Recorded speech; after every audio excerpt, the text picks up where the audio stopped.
about some of the other methods I've mentioned to you briefly in our Zoom meetings. So the first one I'm going to look up is isdigit. As you can probably guess, it checks if numbers are entered. So we're going to use a phone number. This is a string that's being entered. Now you might think a phone number should be an integer, but phone numbers will start with 0, and therefore the computer will just chop that first 0 off, because as an integer that starts with 0, the 0 isn't actually required. So we need to take it in as a string, and we're going to print that out first of all, okay, just for testing purposes. Alright, so actually what I'm going to do is I'm just going to hash these lines of code out so that we don't see this running for now. So we're just going to ask for a phone number, and then we're going to print what you use with isdigit. Now notice isdigit is very much like is title, is upper, is lower, so you've got the dot, then isdigit, and then the open and close brackets. If I run this and I enter a phone number, which is a bunch of letters, it says false.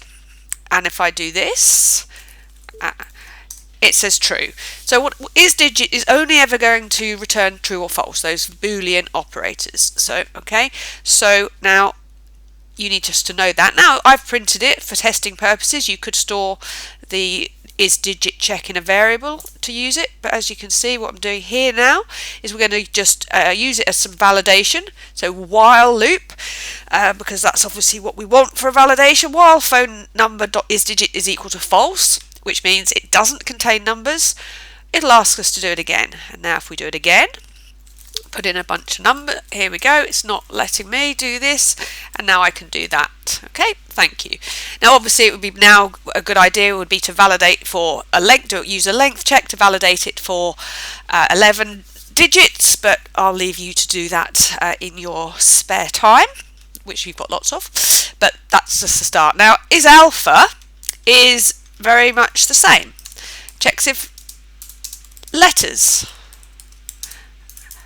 are entered. Okay, so very much the same, and I'll put a print here, or print name dot isalpha. So the same kind of syntax. Remember how many brackets that you need. So this is just going to be for testing, and you should do this a lot, especially when you're doing more complicated programs. You should be testing it out, maybe printing that what you expect to happen at that stage is happening. So we'll have a look. We'll enter a name. This time we're going to enter a load of numbers, and it says it's because I can't spell. Okay, syntax error. So remember, you can do that in Thonin. It'll tell you. So I've put I can't even say what I've put. Right, run it again. Put a bunch of put it there. Put it here.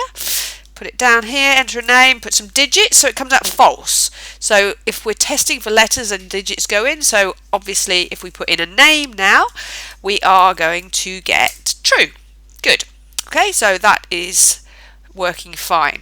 Right, now one of the things that we always do when we are entering strings and we think about our cases, so we can go dot title. Okay, we know how to do that. Now, I mentioned to you about stripping out space from the end yesterday, which is important when you're perhaps saving names, saving passwords. And what I used with you was .strip. Okay, so now so we use .strip, and I want to introduce you to make it a little bit more useful. Strip spaces from the left. So this is lstrip, and then from the right is rstrip.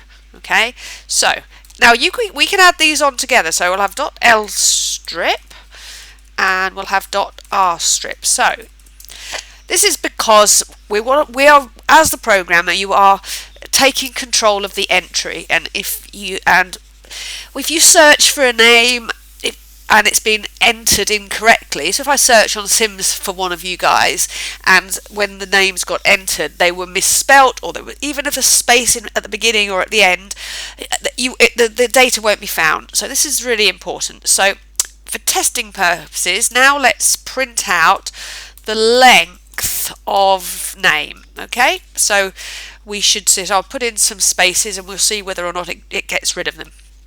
Remember, len only works with strings.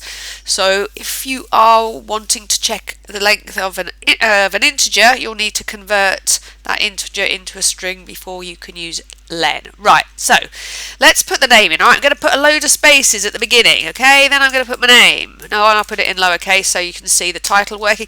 Then I'm going to put in a load of spaces. So I've put in lots of characters, and yet it's printed 4, which is obviously the 4 this is in my name. So left strip, right strip, really, really useful. Okay, now you're getting better at programming, now really tightening up how you work and making your programs as robust as possible.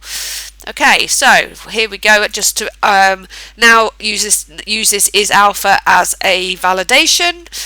So we can, I'll just get rid of that, we know that works now. So here we go, enter a name. I'm going to put in some numbers. It can only contain letters. I can put in a name. Okay. Now, obviously, I hadn't done this here. So when you're putting it in, obviously, you would copy and paste it. So the chances are you wouldn't forget this bit, but that's important. So really, some really nice little skills there to help make your programs better when you start combining them.